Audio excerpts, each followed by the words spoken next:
Before you know it, something entered my back, lifted me up. He carried me like a aeroplane from now to maybe Shariro Express there. When he reached there, he dropped me. When he dropped me, I tried to look something that carried me. When I look, it was lion.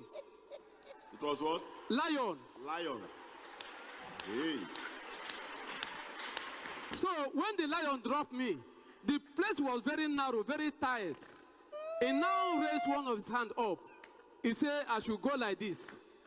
When I go, he said, bye-bye. Face like this. Leave this church. Never come back again. Live here. I don't want to see you in this church again. Any day I see you, I curse you. As you they go now, as you they live here, as you they live now, as you they move like this, as you they leave this church, never talk about testimony in your life. And any day I see you for this gate, I will get you arrested. As you are living now, as you are leaving this church, as you are leaving this church now, never in your life to come back.